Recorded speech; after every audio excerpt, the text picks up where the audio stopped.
Hello everybody, welcome back to another video. My name is Kat, known as phamerina.planning here on YouTube and on Instagram. And today's video is like a back plan with me, a throwback plan with me, if you want to say, because we are doing my wedding spread using these ring inserts that I got in a D-stash off of Macari that came with a cloud planner that I purchased because I want to move into rings. And the reason I call this like throwback is because my wedding occurred in October of 2020. Yes, I was a COVID bride, but I was not actively doing this kind of planning at the time. But I have all these wedding kits, and I really want to go through the experience of doing a wedding spread. So I said, you know what? I have these inserts, I have these kits, I have my bullet journal, which should have some information. Although this week, if I look in my bullet journal, there wasn't a lot in there. And I'm just gonna do it. Why not? It makes me happy. So we're gonna go through the kit, go through the plans real quick, and then I'm just gonna, chat about my wedding experience and what happened. I feel like that's what most people do when they do their wedding spreads. So I have this with this ring kit from Paper Trail Plans. I bought, I want to say it was like 2021.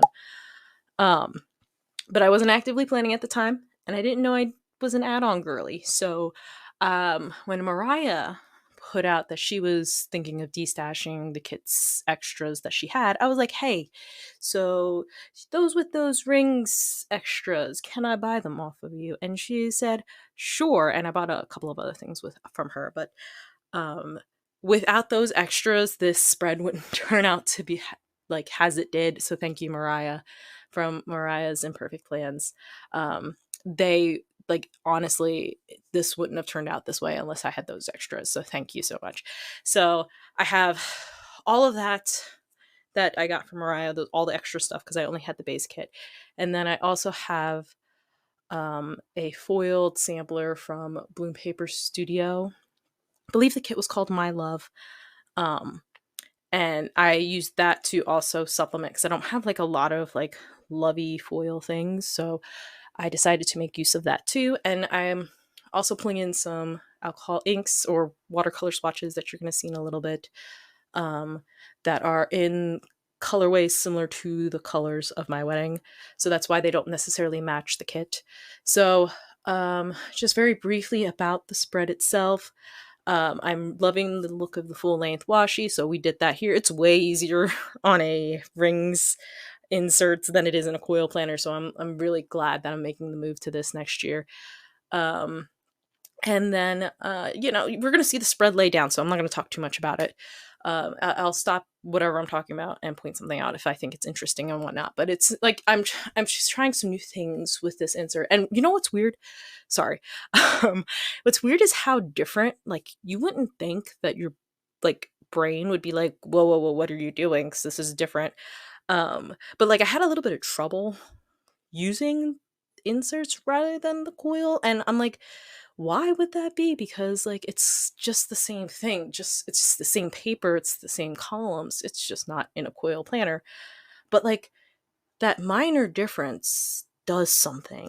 And I didn't anticipate that, so it was just an interesting thing. It took me a while longer to do this spread, which I was kind of surprised about, because I was trying to figure out how to do it. So that's that. I'm gonna go over the plans real quick because I like I said, I have some notes from the week in my bullet journal, but since it was a really full week, like, as in I was really busy, I didn't touch my bullet journal too much. So I have a few plans that I'm going to just breeze through real quick. Hopefully they are the ones that I actually put in the spread, but we'll find out. I mean, the thing is, I'm probably not going to talk about the day by day as it's happening, so that's why I want to talk about this now. So oh, I never said what weeks this this is for September 28th through October 4th, 2020. My wedding was on October 3rd. But let's go through the day by day real quick. So on the 28th, it was the final wedding payments to the vendors. I also finalized the wedding decor. On Tuesday, I did my hair and makeup trial, and I dropped off the decor at Joseph Ambler, which is where I got married. On Wednesday, I had my nail appointment with my aunt, who she does nails, and she made sure that, you know, myself and my husband were fresh for the wedding. Um, and then I picked up my dress. On Thursday, it was the final dance lesson for our first dance. We'll talk about that, but yes, we actually went to a dance studio and learned a few steps, had a whole like routine choreographed for our first dance, and then we dropped off the bouquet trinkets at the florist. On Friday, we had the wedding rehearsal, and I feel like I had something else to mark here. Maybe if I see it, and then I have rehearsal dinner, but I feel like there was more to it. On Saturday was the actual wedding day, October 3rd, 2020. We started with the tea ceremony in the morning because I am of Vietnamese descent. And then we had the wedding day in like the like American wedding with the reception, not the reception, what's the thing? The ceremony and the reception in the afternoon. And then on Sunday, I just have marked relive wedding through socials. So that's the week. The icons might not necessarily correspond to it, but that was the um, plans that I had marked for the day. So where do I start? I guess let me start with my wedding colors, because you see here I'm pulling in a pale purple watercolor swatch. So my wedding colors were burgundy, like a pale purple kind of lavender color, lilac in that colorway, sage, and pink. So I knew that I wanted to use burgundy because that's the color that I associate most with the fall. And then purple is one of my favorite colors. And if you've noticed, I like to do kind of the weird foil colors. If I have an option, I try to pick the one that's, I wouldn't say weird, different. I feel like a lot of people love rose gold for the fall. I actually kind of prefer the silver. I like the coolness, the crisp fall. I totally get the rose gold. I have a lot of rose gold kits, so like I'm not denying that, but I'm just saying like I feel like for me I don't want to say that I'm going against the grain or whatever, but like I kind of like the weird, interesting choices. So that's kind of why I wanted to pull in the purple. And then I also have the green and the pink to kind of balance those colors out. So those were my wedding colors. Um, my let me I guess let's go back to the story. So my partner and I, Max, um, if you've followed me on socials, I've talked about it a little bit. So we are actually high school sweethearts. We started dating in 2009. Um, and then, but what's funny is it's our anniversary. We consider February 12th, 2009, but we didn't actually go on our first date till October 4th, 2009, which would have been funny if it wasn't a leap year that year, because then our wedding anniversary would actually be the anniversary of our first date. But due to the leap year, that did not, didn't work out. But so yeah, so we're high school sweethearts. We went to the same high school. We started dating in junior year. Yeah, that was junior year. Then we went long distance during college. We both ended up at colleges on kind of two opposite sides of the state of Pennsylvania.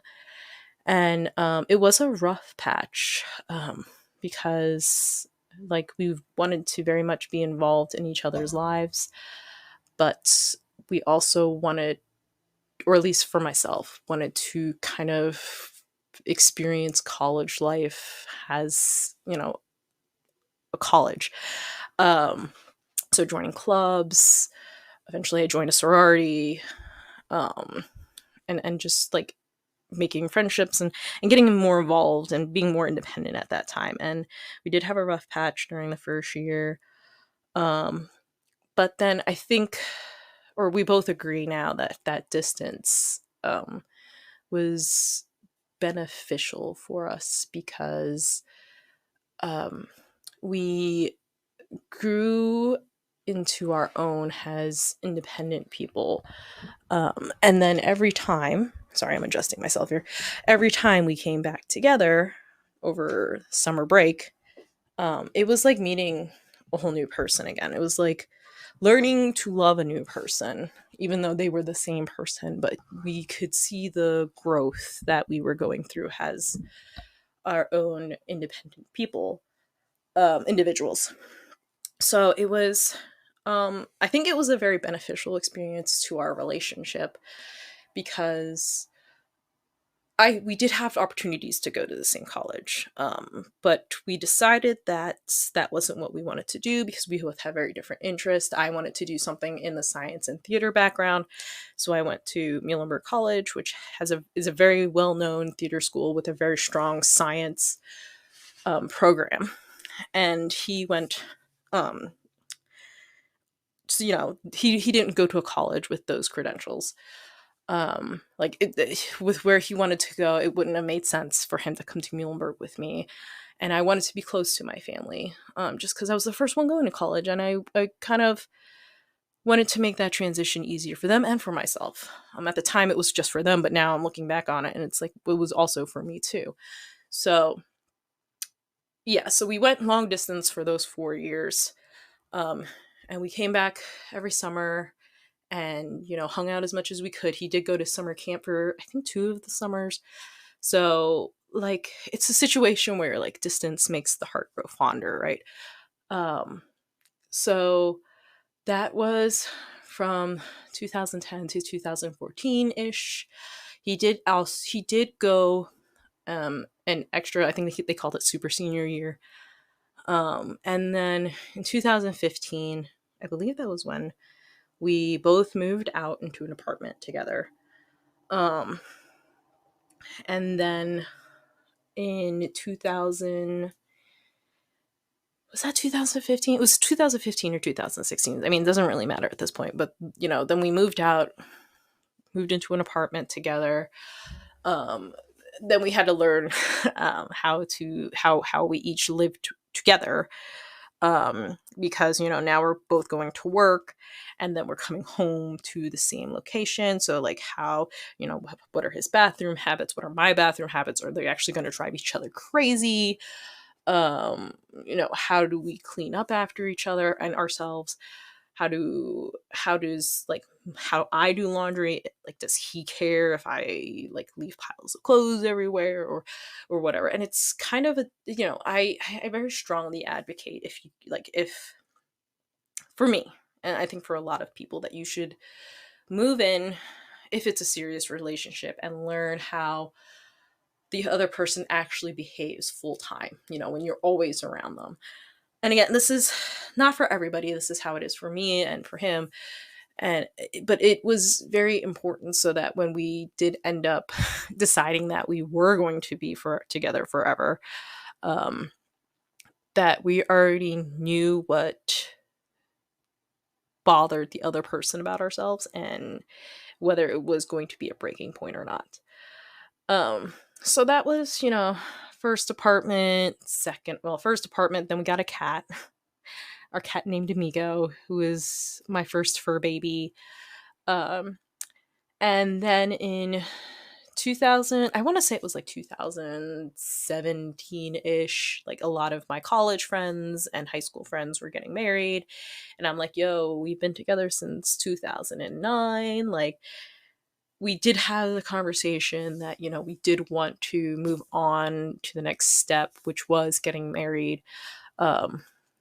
Even though, like, there's this whole thing about, like, you don't realize, like, if you are committed to another person, you don't necessarily need to be married. And like, if that is the decision you want to make, like, go for it. Like, live together, as long as, you love each other at the end of the day, whether you have a ring or not, whether you have a piece of paper that says you're legally bound to each other, it doesn't really matter. But I know for me personally, that it was like, being married is something that I wanted to do, and I wanted to go through the whole ceremony and all that jazz. Like, I wanted it. Um, so like 2017 was when we started really getting serious about that conversation. And then in 2018, we got Miko. And then I was like, hey, I forget exactly what we were doing, but we were cleaning out a room. And my dad is a jeweler. So I have all these like rings and stuff, like jewelry. in general that I can't really wear at my job because it would require me to take it off, and I'm just like, I'm too lazy, I guess is really how to say it, to what am I gonna say, to keep taking it on and off. So I was like, hey, like this ring is really pretty. And I know we haven't really discussed what an engagement ring would look like, but this is really nice and I'd like to wear it. I can see myself wearing this every day. So he took it, um, and I had a feeling, or I had given him my permission to let that be our engagement ring. And he said, as long as I get to fix this up and pick the stones later on, which was what we decided would be the engagement ring. So in September of 2018, after a long spout of rain, like weeks and weeks and weeks of rain, on September 22nd, we went to Longwood Gardens, and then that's where he proposed. I love Longwood Gardens. I've probably talked about it in a recent plan with me. Like, it's where everything happened for me. Proposal, engagements, pictures, just a lot of life events. It's a great place. So we got engaged at Longwood Gardens, and then we moved, and then the whole wedding journey happened. I made a wedding voudreau, picked the colors, which I already talked about. Started that process, and then in 2019, 2019ish, we had come back from a trip to London from the UK. And I remember very distinctly around that time the conversation about social distancing. And I'm like, what is social distancing? What is this garbage? And then COVID-19 hit. And then we had a very tough conversation with our families regarding whether we wanted to continue with this wedding. And there was a lot of drama around that, but we decided that we didn't want to wait anymore. Like, who was going to be there was going to be there. We will take the safety measures. Like, we did do all the safety measures and all that jazz to make sure that this wedding was safe for people. And we also decided to move forward with this decision because people had been cooped up. It was October 2020. People had been cooped up. They wanted to get out. They wanted to celebrate something. So we decided if it was possible that we were going to continue to do it. So that is kind of the journey. So let's talk about the fun things. Sorry, like this is kind of the sad, like not sad part, but like that was a lot to go through. So the fun things, so I did have a traditional Asian, like a Vietnamese ao dai for the tea ceremony. He also wore a traditional ao dai for men. I'll hopefully pop pictures up as I'm going. So I'm sorry if this is obscuring the plans a little bit, but they'll just pop up really briefly. And we had the tea ceremony at my parents' house in the morning because that's something I knew I personally wanted to do, was to honor my heritage and my traditions and do that.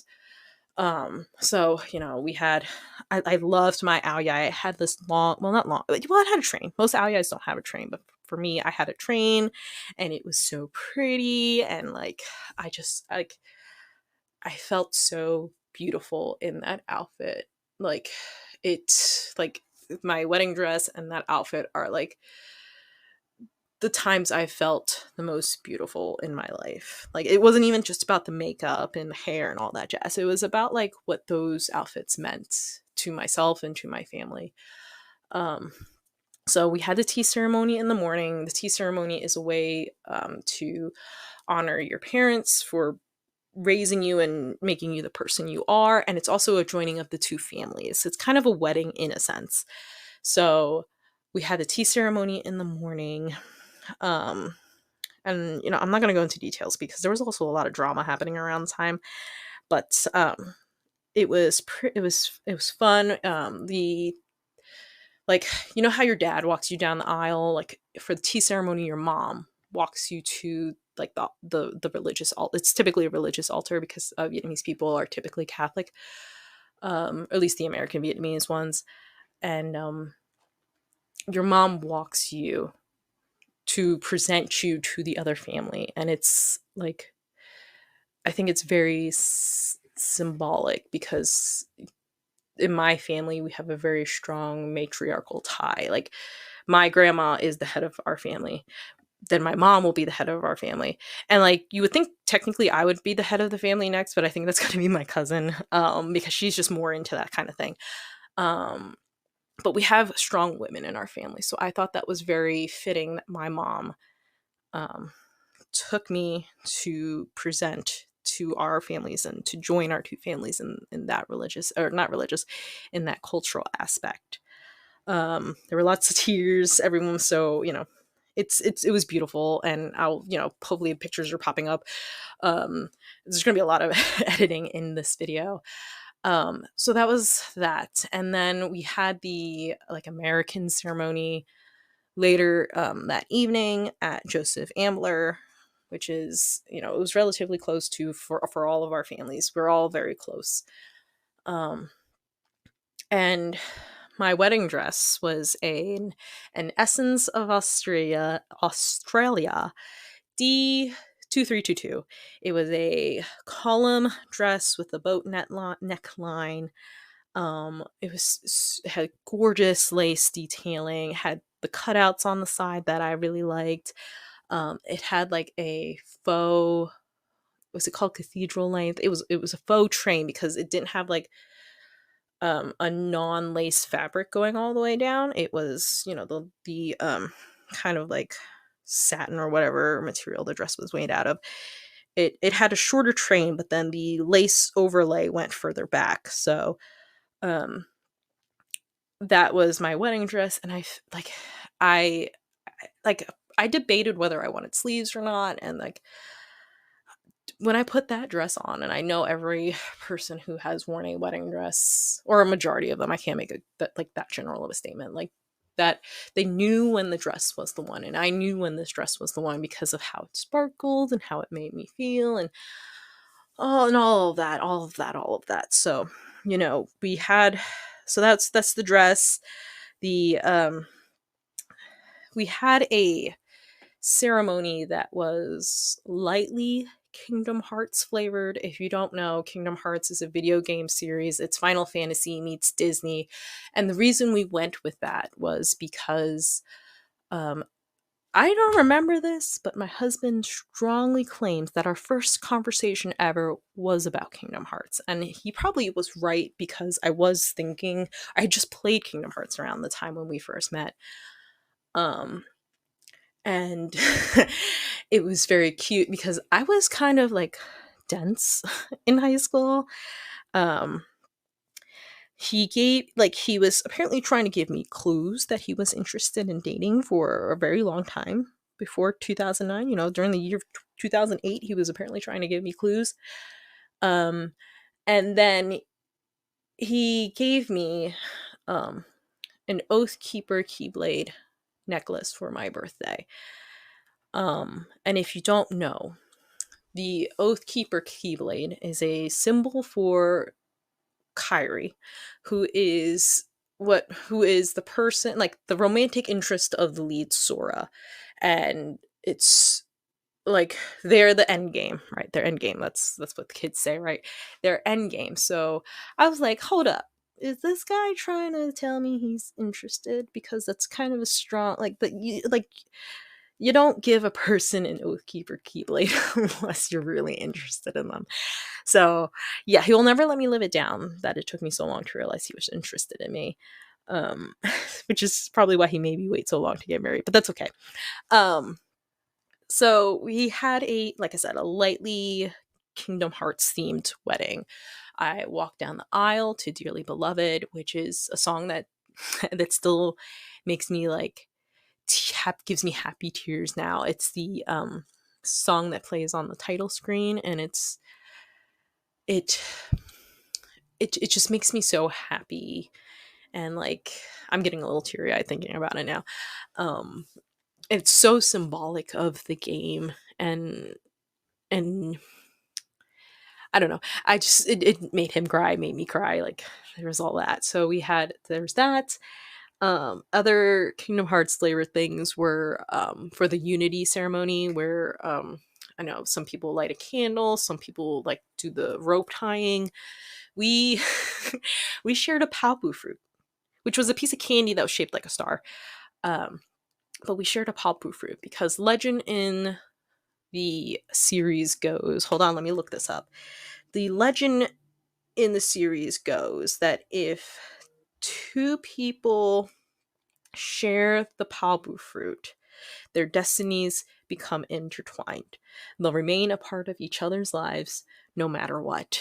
And there's strong symbolism in the game about like Sora and Kairi wanting to share a palpu fruit with each other. So like it was our way of saying, regardless of whatever happens from this point forward, we will remain a huge part of each other's lives. And it's 2024, we've been together since 2009. Clearly we're still a part of each other's lives now. We have a kid together. So like that was a cute way to like tie it back to like Kingdom Hearts and all that. And the trinkets that we had, I had a little Oak Keeper keyblade on my, like, tied in the satin of my bouquet.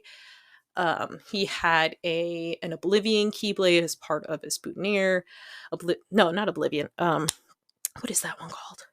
What is the Ultima? Ultima, which is like the top tier keyblade. And we had, like, I DIY'd a lot of our wedding, so the welcome sign was this poem that Kairi sends in a message in a bottle to Sora that brings them back from the darkness. And it just is about how our worlds are intertwined and that we'll find each other, and about how like adventures are vast and yada yada yada. Again, pictures will be coming up. And I also had the centerpiece be a cylinder with some roses at the bottom, a keyblade tucked inside, and a little palpu fruit hanging from the top of the cylinder, like the vase, with a little crown on there because crowns are a huge symbol in Kingdom Hearts. I actually have a tattoo of a butterfly with a crown on it. The crown doesn't look like that in Kingdom Hearts, but it's to represent the crown from, like, it's to represent Kingdom Hearts. So there's that. And then what else did we do? We just had, little things scattered here and there with Kingdom Hearts. The gift, the favors were just some chocolate candies in the shape of stars, to represent the palpu fruit and how we, our lives are intertwined now, as family, as friends, yada yada yada. So the ceremony happens, the pictures, the cocktail hour happens, and we first started doing dancing with the end goal of knowing that we were going to have a wedding dance, but it was also an activity that we wanted to do together, um as a couple, to learn something new together. So we did have a choreographed foxtrot to the song from Steven Universe called Love Like You. Just because like the words in that song and the message, it's kind of like I am an imperfect human being. Like, how could you love someone like me? But like that's, everybody is an imperfect human being. So like that love is so beautiful. And then our dance instructor was like, "Hey, do you want to do something like fun? How about we do a tango, since you guys like kind of get a tango?" So, we have our like cute little foxtrot, and then boom, it switches into a tango. And it was like, everyone was like, "Whoa, how did you all do that?" I actually did have a first, like, I switched dresses because there was no way I was going to be able to do a foxtrot and a tango in a long column type of wedding dress. And then we changed back, and yeah, it was a lovely time. I don't really know what else to talk about in all honesty regarding it, but it's it's been a journey since then. Now we have a house, we have a kid. He's gonna be turning 2 soon. Oh, and in the time we also adopted another cat. We got chosen. Well, his mom got chosen by the cat distribution system, who then distributed the cat to us. Um, and life has been interesting since then. Um, we're still very much together. We are going to be celebrating 4 years of marriage. Technically 5, but we're, well, 4.5 ish, but we're not going to talk about that. But the thing is, like, people typically get married before their big ceremonies now anyway, so like there's that. And yeah, look, I'm almost on the spread. Look at that. My timing is pretty good. So with the rings inserts, I was like, I don't want to say fascinated, but intrigued by the fact that you could decorate the center, because I can't do that in a coil planner. So like, I was like, let's try this out and see what happens. Sprinkle more of this deco, excuse me, and have fun with it. And yeah, that's the spread, and that's a quick and dirty of our however 15 years of relationship. But clearly, there's more to it. But that's kind of the wedding and the wedding journey and all of that jazz. It was a beautiful day. Like, you know, I'm looking back 4 years now at it. So and life has happened since then. Things are different now. But it's still one of the most important days of my life, because like, I told the world, you know, that I was gonna stay with my best friend forever. And we're still here together. And um yeah, I have nothing else to really add to that. So here's the spread. Here's me trying, you know, practicing for when I do move into rings full time. Um, and I hope you enjoyed this video. I'm sorry for how like meandery it is, but I didn't really have a game plan, to be very honest with you. Um, so yeah, I hope you enjoyed this video. If you did, I would love if you left a comment, like the video, and subscribe to my little channel here. And I hope to see you in the next one. Bye!